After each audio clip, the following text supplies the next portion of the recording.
predstavnici Vlade, poštovani ministri, uvaženi kolege. Evo da iskoristim ovu priliku naravno da pozdravim sve ljude koji nas prate preko javnih servisa. Evo, isvojit ću par minuta da se malo obratim ovoj temi, ovo već drugi ili treći put da se obraćam na temu turizma i mogu reći da intenzivno pratim rad ministarstva i naravno ministara i prošlog ministra gospodina Denisa Šulića i ovog ministra gospodina Puhovca i sigurno je da svojim predanim radom rade mnoge dobre stvari koje treba ukazati. Kada govorimo o turizmu, ne govorimo samo više o jednoj sporednoj privrednoj grani ili sezonskoj aktivnosti. Govorimo o jednom od najvećih razvojnih potencijala Republike Srpske, sektoru koji donosi prihode, zapošljava ljude, oživljava lokalne zajednice i gradi pozitivnu sliku Republike Srpske u regionu i svijetu. Upravo zato smatram da je prijedlog zakona o turizmu koji je danas pred nama dobar i potreban korak u pravcu modernizacije turističkog sektora.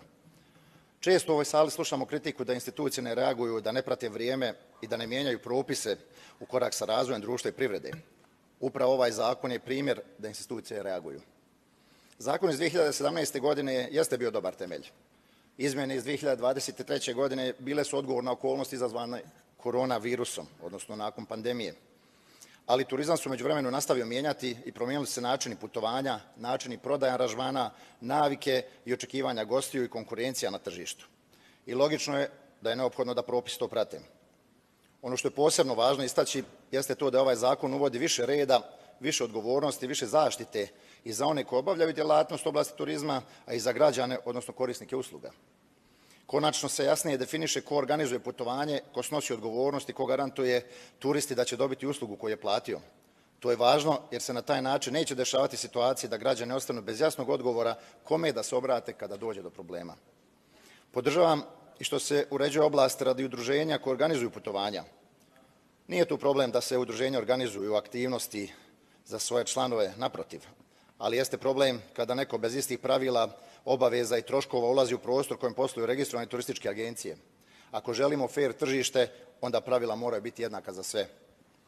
Pohvalno je i to što se u skladu sa savremenim tokovima ide u pravcu digitalizacije. Danas se putovanja kupuju online, a zakon to mora prepoznati. Kada turistička agencija bude obavezna da jasno prikaže licencu, garancije, kontakt podatke i uslove putovanja, građani su sigurniji, ali ozbiljne agencije zaštićene od nelojalne konkurencije i onih koji posluju u sivoj zoni. Posebno želim pozdraviti dio zakona koji se odnosi na rafting i avanturistički turizam. Republika Srpska ima prirodne potencijale koje mnogi u Evropi nemaju, a žele da imaju. Imamo rijeke, imamo kanjone, planine, adrenalinski turizam koji je sve traženiji, sve popularniji. Ali ako hoćemo da se ozbiljno razvijamo u tom pravcu, onda moramo imati i ozbiljne standarde. Ne možemo govoriti o razvoju raftinga, a da ne govorimo o bezbjednosti ljudi, što je prioritet. Zato je važno što se uvodi licencirani rafting vodič, skiper, jer to znači više sigurnosti za turiste, veći kvalitet usluge i jaču međunarodnu reputaciju naših destinacija. Želim pohvaliti rješenje koje se odnosi na omogućavanje turističkih vaučera i za strane državljane po principu reciprociteta. To nije trošak, to je investicija.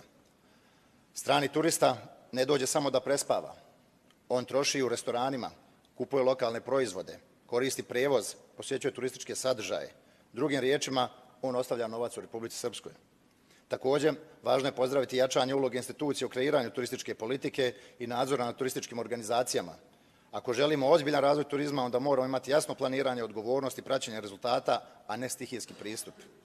Kada uređujemo turizam, mi ne pomažemo samo hotelima i agencijama. Mi pomažemo malom izdavaocu smještaja, domaćinu na selu, ugostitelju, rafteru, turističkom vodiču, zanatliji, svakom čovjeku koji živi od posjetioca koji dođe u Republiku Srpsku. Zato ću podržati ovaj zakon. Smatram da je jedan od njih prijedloga koji donose konkretnu korist i privredi i građanima. Također, želim da pozdravim razne konferencije i panele koji se održavaju širom naše Republike ovih dana, među kojima je i konferencija sportskog turizma koja će biti održana u junu mjesecu 26. i 27. Žao mi je što prošle godine bio sam pozvan, nisam mogao da prisustvujem i da učestvujem kao panelista. Međutim, nadam se da će ove godine biti prilike da se družimo tamo i naravno, nije zgoreg da iskoristim ovu priliku da pozdravim sigurno i rad i aktivnosti gospodina Predraga Tešića kao i gospođice Nikoline Trninić i naravno kao i svih zaposlenih u Ministarstvu trgovine i turizma koji svojim predanim radom sigurno zaslužuju sve pohvale. Hvala vam još jednom. Hvala lijepo. Nema više prijavljenih. Zaključujem raspravu. Ima li potrebe završna riječ? Izvolite. Gospodinu Jeliću na lijepim riječima i što je prepoznao sve ove izmjene koje smo uradili.